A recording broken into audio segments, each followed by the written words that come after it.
गुरु पूजा का पावन पर्व हमारे जीवन में पुनः एक नया संदेश लेकर लौट आया है। बहुत लोगों के मन में यह सवाल होता है, गुरु की आवश्यकता क्यों है?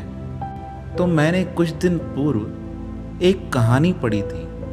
वह कहानी इतनी सार्थक थी, सोचा आपके साथ साझा की जाए। एक जंगल में एक गाय चारा खाने गई। अभी वह चारा खा ही रही थी, तभी एक शेर की नज़र उस गाय पर गई। अब शेर शिकार की चाह में दौड़ते हुए गाय के पास आने लगा और गाय ने सोचा, मुझे अपना जीवन बचाना चाहिए। ऐसा सोचकर अब गाय भगने लगी। अब गाय आगे, शेर पीछे। गाय भागते भागते एक तालाब में कूद गई। गाय को तालाब में कूदते देख शेर ने भी शिकार के चाह में तालाब में छलांग लगा दी। अब उस तालाब में पानी तो था नहीं, कीचड़ ही कीचड़ भरा हुआ था। अब दोनों के पैर फंस गए। यहाँ गाय प्रयास कर रही थी कीचड़ से बाहर निकलने का, और वहाँ पे शेर प्रयास कर रहा था कि मैं भी कीचड़ से बाहर निकलकर गाय का शिकार करूं। दोनों ने बहुत प्रयास किए कि हम बाहर निकल जाएं, पर निकल नहीं पा रहे थे। तभी गाय के ओर बड़े क्रोध से देखकर शेर ने कहा, तुम क्या समझती हो, मैं तुम्हें छोड़ दूंगा? मैं तुम्हें यहाँ से निकलने के बाद तुम्हारी हड्डियों को चबा चबा कर खाऊंगा। गाय शांत और सौम्य स्वभाव से कहने लगी, पहले यहाँ से निकल तो जाएं, यह तो बात की बातें हैं। शेर वहाँ से निकलने के लिए बेचैन था। गाय ने भी प्रयास किया, पर दोनों के पैर इस तरह फंस चुके थे कीचड़ में कि निकलने का कोई अवसर ही प्राप्त नहीं हो रहा था। तभी अचानक से गाय ने शेर से पूछा, तुम्हारा कोई मालिक है? शेर क्रोधित होकर कहने लगा, मैं जंगल का राजा हूँ। जंगल के राजा का कोई मालिक नहीं होता, मैं स्वयं अपना मालिक हूँ। गाय ने कहा, अगर तुम स्वयं अपने मालिक हो तो तुम लगता है इस कीचड़ में ही मर जाओगे। शेर को और अधिक गुस्सा आ गया। कहने लगा, तुम कहना क्या चाहती हो, तुम बच जाओगी? शेर कहने लगा, मैं इतना शक्ति संपन्न हूँ, अगर मेरा जीवन भी यहाँ समाप्त हो जाएगा तो याद रखना तुम्हारा जीवन भी समाप्त हो जाएगा। गाय मुस्कुराते हुए कहने लगी, मेरा जीवन समाप्त नहीं होगा। शेर ने कहा, क्यों नहीं होगा? गाय ने कहा, क्योंकि मेरा मालिक मेरे साथ है। शेर कहने लगा, इसका मतलब क्या है? गाय ने कहा, मैं जिस मालिक की हूँ वह मालिक शाम को घर आएगा।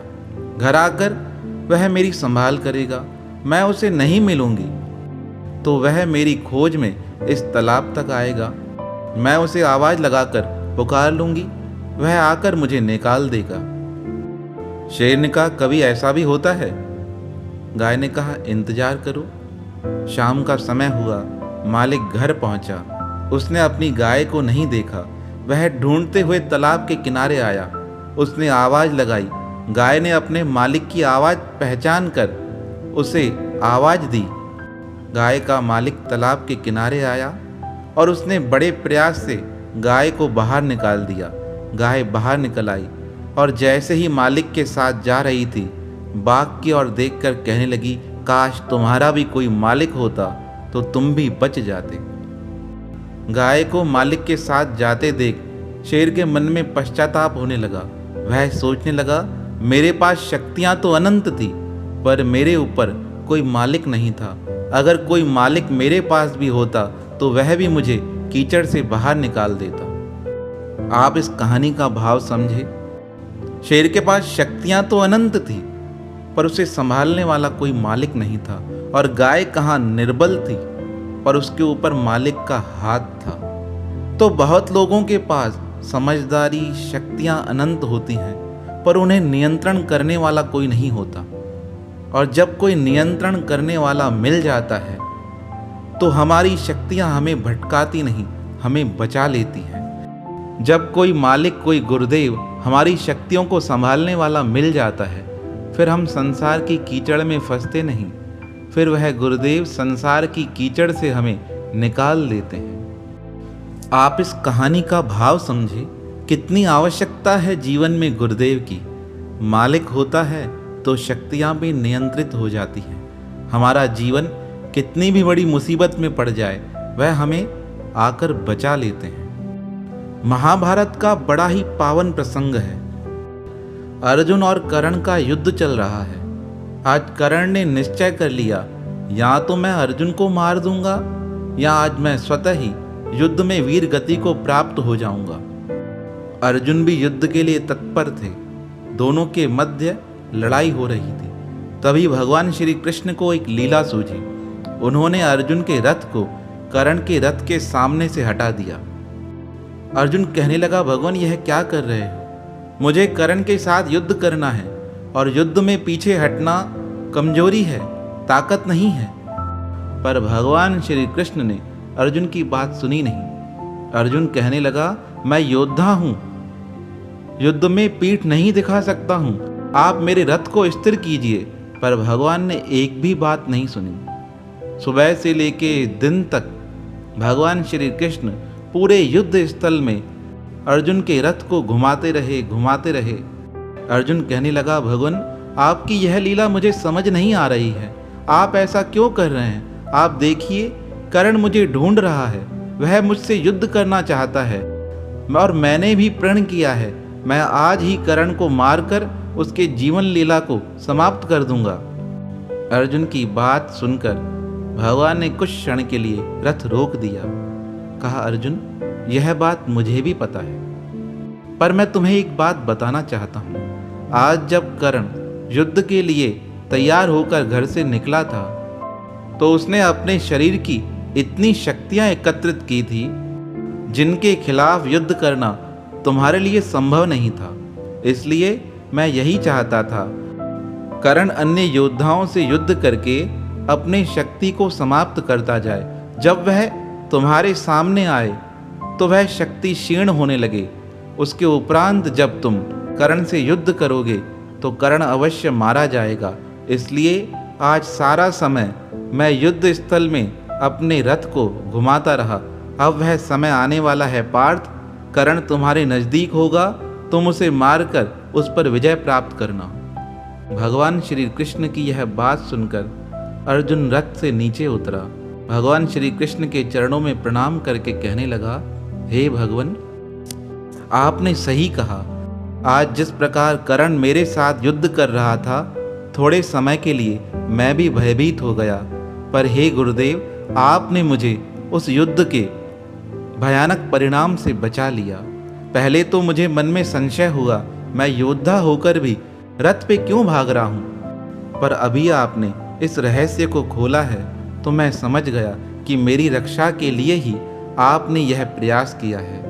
मैं भी शक्ति संपन्न हूँ, मेरे पास भी शक्ति की कमी नहीं है। पर सिर्फ शक्ति होना मायने नहीं रखता, उन शक्तियों को संभालने वाला अगर आप जैसा गुरुदेव अगर हमारे जीवन में ना हो। अर्जुन इस प्रकार भगवान श्री कृष्ण को धन्यवाद दे रहे थे। तभी श्री कृष्ण ने कहा, अर्जुन रथ पर चढ़ जाओ, कर्ण युद्ध के लिए आने वाला है। उसकी सारी शक्तियां अब क्षीण हो चुकी हैं, अब जल्दी से उसका वध करना। अर्जुन के सामने कर्ण आया। अर्जुन ने कर्ण का वध कर दिया। यह हमें बात सिखाकर गई, जीवन में शक्तियों का होना सुलभ है, पर फिर से वही बात, उन्हें संभालने वाला गुरु होना परम आवश्यक है। और गुरु कोई साधारण तत्व नहीं है। हमारे जीवन में हर समय गुरु उपलब्ध है। छोटे बच्चे से लेके वयोवृद्ध तक जिनसे भी हमें शिक्षा प्राप्त होती है वह हमारे गुरु स्वरूप तो हैं। कभी कभी हमें लगता है किसी व्यक्ति विशेष का नाम गुरु है, पर ऐसा नहीं है। जहाँ से हमें ज्ञान की शिक्षा प्राप्त हो जाए, जो कभी हमें किसी मुसीबत से बचा ले, वह हमारे गुरु तुल्य तो हैं। लोग कहते हैं कि यह निगुरा है, इसने दीक्षा नहीं ली है, किसी खास संप्रदाय से दीक्षा लेगा तब दीक्षित कहलाएगा, पर ऐसी बात नहीं है। सर्वप्रथम इंसान की माता गुरु होती है। इंसान को किसी भी जोनी में जन्म मिले, पर माता सर्वप्रथम गुरु होती है। आप देखते हो ना, इंसान को तो माता सिखाती है चलना, क्या गाय को नहीं सिखाती है? पक्षी अपने बच्चों को उड़ना नहीं सिखाते हैं? मछलियां अपने बच्चों को पानी में तैरना नहीं सिखाती हैं? अरे माता सबकी गुरु है। सर्वप्रथम गुरु तो माता ही होती है। तो इसलिए दुनिया में कोई भी निगुरा नहीं होता। किसी के ऊपर यह आक्षेप नहीं करना चाहिए कि तुम निगुरे हो।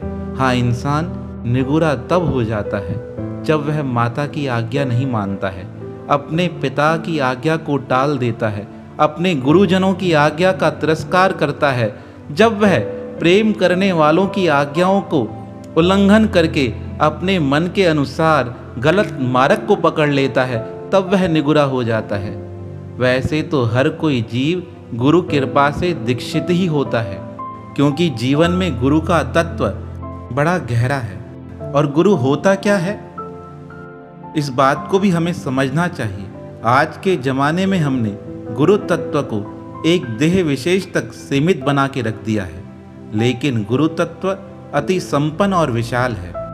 हमारे विवेक के सीमाओं से परे असीम, आदि और अनादि है।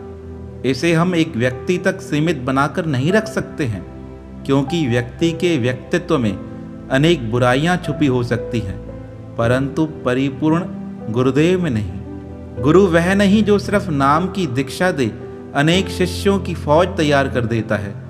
यह तो बड़ा बंधन का कारण है। गुरु के जितने अधिक शिष्य होंगे उतनी अधिक गुरु को भी अशांति हो जाएगी। फिर तो जिस शांति की तलाश में हम गुरु को ढूंढने निकले थे, वह शांति हमें कभी मिलेगी ही नहीं। अगर गुरु करने के पश्चात भी शांति सुख की प्राप्ति न हो सके तो गुरुदेव की क्या सार्थकता है। फिर तो हम वैसे ही भले थे। जिस सुख की तलाश में हम निकले थे वह सुख हमें मिला ही नहीं। वह शांति गुरु करने के पश्चात भी अगर हमें प्राप्त न हुई तो गुरु का क्या अर्थ है। हम गुरु जी के संबंध में जुड़े और उनके संबंध में जुड़ने के बाद अनेक गुरु भाइयों से हमारा संबंध जुड़ जाता है। अब जब संबंध इस प्रकार जुड़ते जाते हैं तो संबंधों की एक विशाल श्रृंखला तैयार हो जाती है, जिसका कोई अंत ही नहीं है। हम गुरु जी के पास आए थे सारे बंधनों से मुक्त होने, पर यहाँ तो और अधिक संबंध जुड़ गए। तो मन में विचार होता है, हम आजाद होने आए थे या बंधनों में बंधने आए थे? तो जवाब मिलेगा, हम मुक्त होने के लिए आए थे। पर क्या हुआ, हम और अधिक बंधनों में पड़ गए हैं। भगवान श्री कृष्ण ने अर्जुन से कहा, अर्जुन असंगता का शस्त्र धारण कर लो, क्योंकि बिना असंग हुए तुम्हारे मन को कभी शांति मिलने वाली नहीं है।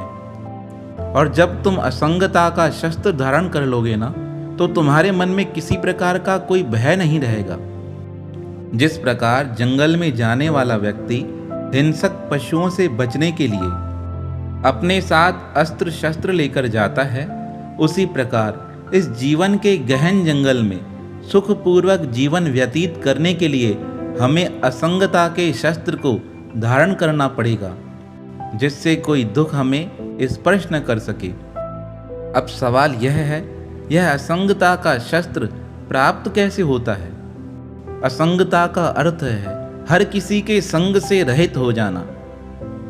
अब यह असंगता का शस्त्र प्राप्त कैसे होता है? हम कैसे असंग बने कि लोगों के प्रति हमारी संगता रहे नहीं? असंगता प्राप्त होती है गुरुदेव के द्वारा। गुरु के द्वारा विवेक प्राप्त होता है। विवेक से जो हमें ज्ञान प्राप्त होता है, उस ज्ञान की प्राप्ति के पश्चात जीवन में असंगता आ जाती है। तुलसीदास महाराज जी ने लिखा है, गुरु बिन होए न ज्ञान, ज्ञान होए वैराग्य बिन, गावहि वेद पुराण, सुख न लहे हरि भक्ति बिना। गुरु के बिना ज्ञान होने वाला नहीं, और वह ज्ञान वैराग्य के बिना अधूरा है। अब मन में सवाल है, हम ज्ञान को पकड़ें या ज्ञान देने वाले को? अगर ज्ञान देने वाले को पकड़ेंगे तो कभी आगे बढ़ ही नहीं पाएंगे। हमने एक कक्षा से दूसरी कक्षा में प्रवेश किया तो मास्टर जी को साथ लेकर गए या उनके ज्ञान को? यह बड़ा विचारणीय विषय है। जवाब हमें हमारे भीतर ढूंढना है। जवाब है ज्ञान को लेकर चलना है, ज्ञानी के साथ नहीं। ज्ञानी तो स्वयं हमें बनना पड़ेगा। जैसे आप किसी जौहरी से हीरा लेने गए तो घर पर हीरा लेकर आते हो या उस जौहरी को लेकर आते हो?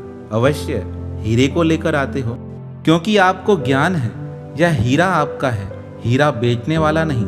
इसलिए आप अपने साथ हीरा लेकर आए, जौहरी को नहीं। तो मन में सवाल उठता है, उस जौहरी का कोई मूल्य नहीं है? नहीं, उस जौहरी का भी मूल्य है, पर इतना अधिक नहीं कि हम उसे पकड़कर अपने घर ले आए।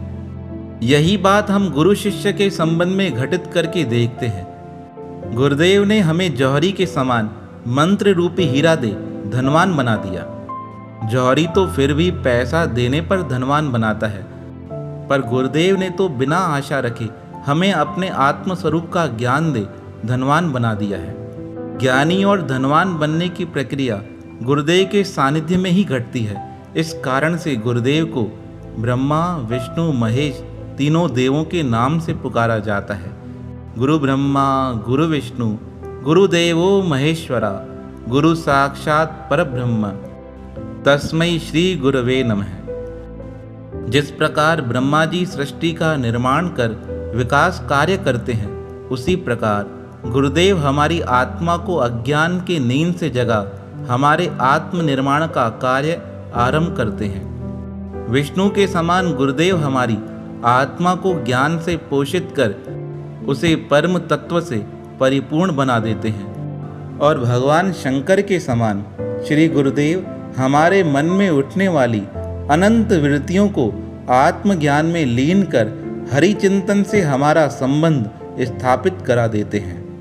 जिस प्रकार प्रलय काल की अवस्था में सब कुछ उस परब्रह्म में लीन हो जाता है, सिर्फ वह परमात्मा ही शेष रहता है, उसी प्रकार गुरुदेव द्वारा मन की संपूर्ण वृत्तियों का आत्मचिंतन में लीन हो जाने पर जीव शुद्ध ब्रह्म स्वरूप रह जाता है। गुरुदेव की कृपा का इससे अधिक उत्तम सफल फल क्या हो सकता है? वह सद्गुरुदेव ही तो हैं जो हमें अपनी अपूर्णता का ज्ञान करा अपने पूर्ण ज्ञान से हमें पूर्ण बना देते हैं। यही तो उनकी सार्थकता है। प्रेम प्रकाश मंडल के आचार्य सद्गुरु स्वामी टेऊराम महाराज ने गुरुदेव के विषय में एक बड़ा ही सुंदर दोहा लिखा है। पूरण पूरण सर्व में पूरण रहो समाय, टेऊ गुर पूरण मिले पूरण देत लखाए। गुरु कहते किसे हैं यह भी समझना आवश्यक है। गुरुदेव वह नहीं जो आपके कान में मंत्र फूंक आपको दीक्षा दे, नया शिष्य तैयार कर लेवे, बल्कि गुरुदेव तो वह हैं जो आपको अपने पूर्ण होने का ज्ञान करा परिपूर्णता के उच्च शिखर पर आसीन कर दे। यह तभी संभव है जब गुरु शिष्य के मध्य किसी प्रकार की कोई संसारिक आशा शेष न रहे। यह इच्छाओं की रस्सी दिखने में तो बड़ी मुलायम होती है, पर इसका बंधन बड़ा मजबूत होता है। गुरु शिष्य के मध्य अगर किसी में भी कुछ प्राप्ति की आशा है तो समझ लेना कल्याण होने वाला नहीं। गुरु के मन में कामना रहे कि मैं अपने शिष्यों से पैसे लेकर मठ मंदिर का निर्माण करूं, और शिष्य के मन में यह कामना रहे कि गुरु की कृपा से मेरा धंधा चलने लगे, तो समझ लेना दोनों को परम तत्व की प्राप्ति होने वाली नहीं है। आशा ही तो बंधन का हेतु है। पूर्ण सद्गुरु देव तो अपने शिष्यों को आशाओं के बंधनों से मुक्त कर देते हैं। शिष्य को उस परब्रह्म परमात्मा का साक्षात कराए जिसको जानने के पश्चात अन्य कुछ जानना शेष न रहे। पर इसके लिए आवश्यक है शिष्य के मन में भी मुक्ति की प्रबल कामना जागृत हो। सिर्फ गुरुदेव के प्रयासों से कुछ भी हासिल होने वाला नहीं है, क्योंकि स्वयं के द्वारा किए गए पुरुषार्थ ही हमें मंजिल तक ले जाते हैं। बाकी गुरुदेव तो हमें सिर्फ मार्ग दिखा सकते हैं। कोई हमें कंधों पर बिठाकर मंजिल तक नहीं छोड़कर आएगा, लेकिन हम मुक्ति की कामना छोड़ संत गुरु मंत्र माला पंथ के बंधन में इस प्रकार बंध जाते हैं कि हमें अपने जीवन का परम लक्ष्य ही ध्यान नहीं रहता। यह सब चीजें तो मुक्ति का साध्य न होकर साधन मात्र हैं, और साधन का उद्देश्य साधक को साध्य तक पहुंचाना होता है, अपितु उसे रोक कर रखना नहीं। प्रेम प्रकाश मंडलाचार्य सद्गुरु स्वामी टेऊराम महाराज ने गुरुदेव के कुछ लक्षण बताए हैं। जो स्व इच्छा से जन आवे, ताको आदि शब्द सुनावे। मन में इच्छा ना कुछ राखे, अपने को गुरु कबहु न बाखे। शिष्य को हित का दे उपदेशा, जो न मने वह हो न कलेशा। निश दिन राम नाम रट लावे, आप तरे पुन और तरावे। ऐसे सतगुर से हित होवे, कहे टेऊ सब संशय खोवे। श्री गुरु महाराज ने कितने रहस्य तरीके से सद्गुरु की पहचान बताते हुए कहा है। वह गुरुदेव स्व इच्छा से आए हुए भक्त का कल्याण करने की इच्छा से उन्हें दीक्षा देते हैं, प्रचार प्रसार करके नहीं। सच्चे गुरुदेव के मन में शिष्य से प्राप्त करने योग्य किसी पदार्थ की कोई कामना नहीं रहती। शिष्य के कल्याण हेतु वह शिष्य को ज्ञान का उपदेश देते हैं। शिष्य द्वारा उपदेश की अवहेलना करने पर भी मन को दुखित नहीं करते हैं। निष्दिन राम नाम का सिमरन कर अपना व निज भक्तों का कल्याण करते हैं। ऐसे गुणों से परिपूर्ण सद्गुरुदेव ही शरण में आए हुए शिष्यों के सब संशयों को समाप्त कर उसे परम मोक्ष का अधिकारी बना देते हैं। जब शिष्य भी गुरु के प्रति स्वार्थ से रहित हो जाता है, तब गुरु और शिष्य की आत्मा एक हो जाती है। देखने में भले ही गुरु शिष्य भिन्न भिन्न प्रतीत हों, लेकिन जिस प्रकार कमरे में जलने वाले दो दीपक प्रकाश में समान होते हैं, उनमें भिन्नता करना कठिन है। उसी प्रकार जब गुरु की पूर्ण कृपा प्राप्त हो जाती है, तब गुरु और शिष्य समान हो जाते हैं। जैसे सागर में मिलने के पश्चात गंगा के जल को विभक्त करना मुश्किल है, उसी प्रकार परमात्म तत्व को जान लेने पर गुरु और शिष्य की आत्मा को अलग करना मुश्किल हो जाता है। उनमें कोई भेद नहीं रहता। फिर शिष्य चाहे घर में रहे या दफ्तर में, देश में हो चाहे विदेश में, उसके लिए कोई स्थान गुरु से दूर नहीं होता। फिर शिष्य कहीं भी जाए, गुरु का आत्म साक्षात्कार शिष्य के साथ रहता है। और गुरु तो इतने परोपकारी होते हैं, शिष्य के लिए सब कुछ करने को तैयार होते हैं। स्वामी रामकृष्ण परमहंस एक दिन भिक्षा लेने निकल गए। लौट कर आए, सारी भिक्षा विवेकानंद के समक्ष रख दी। विवेकानंद ने कहा, गुरुदेव आपने यह क्यों किया है? रामकृष्ण परमहंस कहने लगे, तुम्हारे लिए एक दिन क्या, मैं सारा जीवन भिक्षा मांगने को तैयार हूँ। पर मेरे मन की एक ही इच्छा है, तुम्हें उन सिद्धियों की प्राप्ति हो जाए, तुम उस लक्ष्य तक पहुंच जाओ जहां तक तुम्हें जाना है। इससे अधिक उपकार और कौन क्या कर सकता है? अपने शिष्य के लिए गुरुदेव भिक्षा मांगने जा रहे हैं। इतना परोपकारी होना बड़ा कठिन है। सद्गुरु स्वामी सर्वानंद महाराज, जिन्होंने अपने जीवन में अपने गुरुदेव को आत्मसात किया, अपने गुरुदेव के भ्रमलीन होने के पश्चात भी उनके मन में एक ही निष्ठा रहती थी कि मेरे गुरुदेव सदा मेरे साथ हैं। विदेश यात्रा पर गए, वापस लौट कर आ रहे थे। लोगों ने पूछा, महाराज कितने जने गए थे? स्वामी जी ने कहा, हम 5 जने थे। शिष्य ने कहा, दिख तो 4 रहे हो, 5वां कहाँ है? तब स्वामी सर्वानंद महाराज ने कहा, वह 5वें मेरे गुरुदेव सद्गुरु स्वामी टेऊराम महाराज हैं, जो सदा मेरे साथ रहते हैं। किसी को प्रत्यक्ष हो या न हो, पर हमें सदा ही दिखाई देते हैं। ऐसी निष्ठा होती है शिष्य की, तभी गुरुदेव की कृपा शिष्य पर बरसती है। तो गुरु पूजा का पावन दिन संदेश लेकर आया कि किस प्रकार गुरु के सानिध्य में रहने पर शिष्य का जीवन संवर जाता है। तो ऐसे परम वंदनीय श्री गुरुदेव के चरणों में हमारा बारंबार प्रणाम है, प्रणाम है, प्रणाम है।